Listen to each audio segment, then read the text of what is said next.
So here's the deal.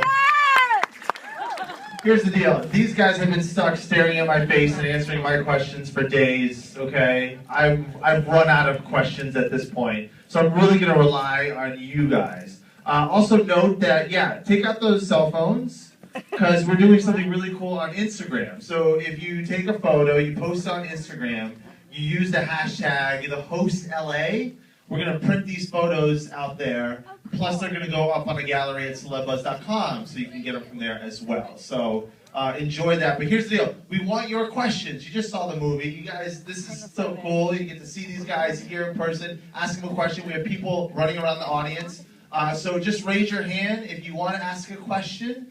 And I'll get some stuff started first with these guys. What you've been doing press nonstop. This has just been like an insane run for I don't know how many months now. What has been the #1 question that you have been asked? Which body would you inhabit if you were a soul? Okay. Every single time without fail. I've been asked it like 40 times. One that I've been asked that, and I bet you guys haven't been asked, is so it must be really difficult kissing two guys all the time. What am I supposed to say? The question we get, which is quite strange, is who's the best kisser? Who's the best? How would you know? Exactly. How do you guys know? I don't know. We've never kissed, so we can't really be the judge. I hope so. That's not upper judge. Do we have a question? What's our first question over here? Yeah, just pass the microphone down and let's get these questions going. Absolutely want to hear what you guys have to say. Hello there. Hi. I was just wondering if any of you had read the book previous to being offered the role, and how was it working with Stephenie Meyer? All right, nice question. Go ahead. Who wants to take that? I didn't have time to read it before I was cast because it's the largest book ever written. So after I was cast, I locked myself in my room for 3 days and got it through before we started filming. Yeah, I was the same as like the Bible, so it's huge. So I read it afterwards, and I thought that in this case in particular it would be sort of invaluable to read this book because not only looking at the sheer size of it, but knowing how Stephenie writes and how descriptive she is, I knew that the detail and the information on the backstories of the characters and where they've come from, you know, especially for me, the different planets that Wanda has been to, all that kind of stuff, would really help me when it came to rehearsing and kind of building up the two characters that I had. So. Do you guys take any liberty, even though this is Stephenie Meyer, this is her book, her characters, her story, but do you take some liberty in building the history of the character? I mean, you can to a certain extent, but really you do need to stick to the story of the book, right? I mean, also as well, the readers are so kind of dedicated to the story. Obviously it needed to be condensed script-wise, but it still needed to be very true to what the book was. And I mean, there's a lot of it that's not even told in the film because there's not enough time to it. You know, considering Wanda, all the you know, she's not a teacher in this, and we don't really go into what planet she's been to and all that kind of stuff. But you know, mentally, you kind of need to lock that in your head. Do we have another question? Yes, in the middle or over here? Yeah. Hi, I was just wondering what your favorite scene was. To shoot or to watch? To shoot. That's kind of boring because I see the same one every time. It's the Ian and Wanda date scene. It's a big softening. It was sweet and tender. And it was our last day of filming. On the side of the cliff. It was our last day of filming the movie, so it was a really magical way to sort of wrap it all up. The sun was setting. My fiance was watching. It was great, you know. Using the bathroom in the wilderness. It's great. Do we have another question over here? Yeah. Okay, so you said you guys read the movie, or not read the movie, sorry, the books. Not if the movie could have been longer, what would you guys have put in, from your opinion, what would you have liked to put in a movie that wasn't? I would have quite liked to see the soccer match. I think that would have been a lot of fun. Spend a day playing soccer.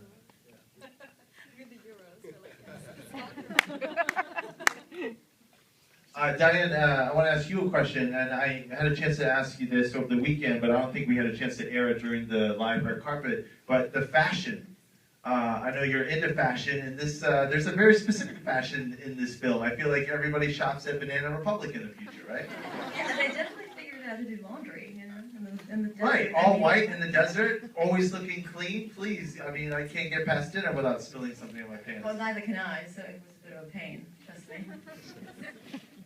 So they had, if I read correctly, they would have like 7 or 8 outfits of the same outfit just standing by in case something got dirty. Yeah, I couldn't sit anywhere. I felt like people were forever dusting me off. It's my car, the shiny Lotus, because of course I was staying in the desert, and my white outfit. So it was getting old a little bit. Speaking of the Lotus, I think everybody was jealous that you got to play with all the fun toys. The helicopter, the motorcycle, the Lotus. I didn't get 2 guys though.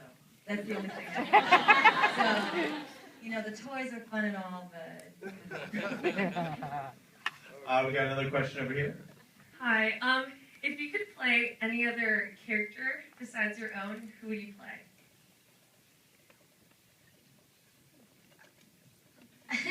I think that was funny enough. I think I would want to play the Seeker, or Uncle Jeb. Whatever. I'd quite like to play Kyle, because he gets to go crazy all the time. It'd be fun. I'd like to play Jared so I could fight 4 dudes and win. Well, I guess I would have to go with Wanda. I mean, there's no other girl in this movie anyways, you know, so. Gender bend. I could gender bend. I guess you get to make out with 2 girls too.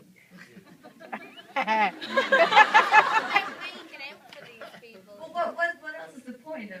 What's the point of making movies? Were you guys all went out for the same roles and got casted for the roles that you went out with, or did anything switch up? I originally went out for Jared the first time around. I did, yes. And I got a call from Andrew saying he wanted me to read for Ian. He talked about this interspecies love and how he thought that was really cool and strange. I agreed. And then I went and read with Saoirse the day after that conversation. Now, and there was a connection with Twilight too, because I think didn't you audition for it, or you were supposed to be involved in some capacity, and then you and Stephenie became really tight, right? No, not that. I mean, if you were a male between the age of 16 and 30, I think you auditioned for Twilight. So it means nothing. I didn't even meet Stephenie. I went to the casting directors, and I played him as like a 100-year-old dude. And I don't think that went over very well. I think you're doing okay now. We have another question over here. Since reading the books, do you guys believe in aliens now? Do you believe in aliens? Yeah, down the line. I want everyone to answer that. Yeah, I do. Not because of the book. Absolutely. The universe is too big. Why would it just be us? Yeah, What he said. that's right. We got some questions in the front. Here, come up here. The Seeker is just walking through the. Yes. Oh my God, They're not real. Here. You sit down. Sit down right here. Go ahead. Make sure your friend takes a picture too. I'm Annika. Hi, Annika. Annika, what's your question for the cast? Well, I was just wondering, what made you guys want to play these roles? Well, for me, I thought it would be fun to be a bad guy, and you know, it was playing 2 characters, and I figured, you know, interesting. What makes us human is we're messy, right? We have emotions, and which is what makes us great, and then that's also our flaws, I guess. And then the aliens who are so perfect, you know, they perfected our world, and for once we see our planet without pollution, no wars, and everybody gets along. And so I thought, you know, people have really great postures and speak very properly, and then humans mess it all up. I was attracted to Jared's problem. I think the idea of finding a girl who becomes the love of your life and then losing her, thinking she's dead and gone for all intents and purposes, and then she comes back to the cave, except she's not who she once was, and then to find out that in fact she's trapped inside the body of that girl. That's a terrible problem to have. And with that accent, you believe every single word he just said. I initially thought I wanted to play Jared because I wanted to drive cars and shoot guns. But then after talking to Andrew, I realized it was way more surface than what you saw. Then I just, after talking to Andrew about the interspecies love and how Ian is one of the more evolved characters in the cave, that kind of spoke to me. And then playing a good guy, I got to kiss the girls for once. It was not bad either. I wanted to play two characters, really. I like the idea. Like, I've never gotten to do that before. It's kind of an actor's dream, really, to get to play two characters in the one film, you know. So getting to build those characters up from the ground, and really, because they have to be different, they have to differentiate in some way and really bounce off each other. I had to work on, their accents and even the way they move and their attitudes towards different people and their relationships, like physical relationships with different people. So all that kind of stuff was really fun for me. And then just, Andrew as well, the director, and everyone involved was a big part of it for me. Annika, show them your shoes. Sure, yeah. You get to see, shoes, look at these shoes. Whose face is on your head? Is that my face? Oh, Max fell on. Max is on the ground. And I was Doesn't so matter. sad. I was crying. She was down. I was wondering, how is this different from playing these characters instead of ones in the previous one? Because I know National Treasure and there's Iron Number 4 and Lovely Bones and other works you guys done. So. I swear to God, I just picked her out of the front row. Well, up here. Yeah, past roles, how does it, stack up? Yeah. Well, for me, anyway, compared to things like the thing is that I always want to try different things in whatever I do, and this was really just for me another challenge, and it was very kind of cerebral, the approach to it and everything. Not that the other ones weren't, but it was very, one of them is a very kind of soulful role. So I think for me, the difference really with this one was, again, getting to play two different characters. So. Well, for me in Lovely Bones and in Iron Number 4, I always play the bad guy, right? And so it, so it was nice, like I said, to be the softie for once.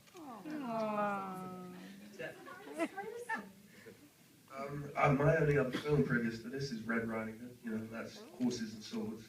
And I've always loved science fiction, so to get to do a piece of that is lovely, especially with a guy like Andrew Nichol, who is kind of the godfather of science fiction.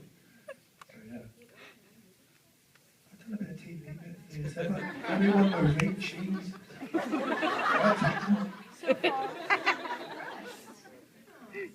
It's like, let me tell you about working with Quinn. Well, for me, I wanted to be part of the Cool Kids Club.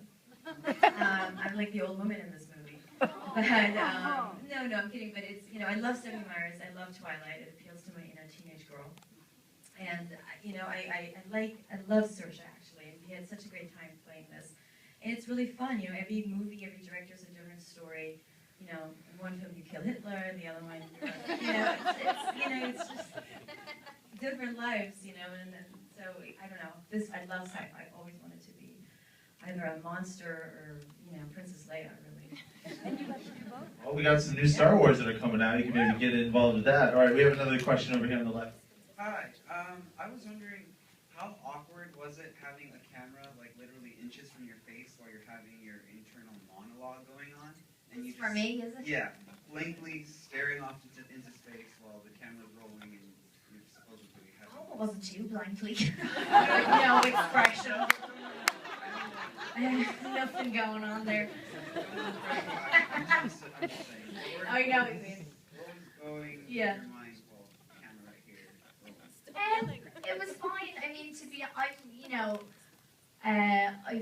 I've been acting since I was about 8, and not that I'm, a pro at it or anything like that, but I've never done theatre or anything, so really the relationship to a camera is all that I know when it comes to acting. And it makes me feel, I mean, sometimes when the camera's right there, it's a bit like, whoa, okay. But it makes me feel kind of safe in a way, and I can almost trust a camera a little bit. You can trust the lens and to know to be able to sort of move with it and have this kind of physical relationship with it is really lovely. So I didn't really mind it. The only thing was is that we had to try and mask the earwig as much as we could because I had this little skin coloured earwig in my ear, but there was a little aerial sticking out of it which you could see, and it would wobble in my ear. So we had to try and shield that as much as we could, but it was fine, and I love that. Let's go over here to our next question. I want to know what an earwig is. Anyway, what kind of preparation did each of you have to go through? I know, Melanie, you had to learn how to hide a dialect. You had to learn 2 different personalities. Max, you had to get rid of a dialect as well. What are just a couple things that you had to do? All of you had to find a character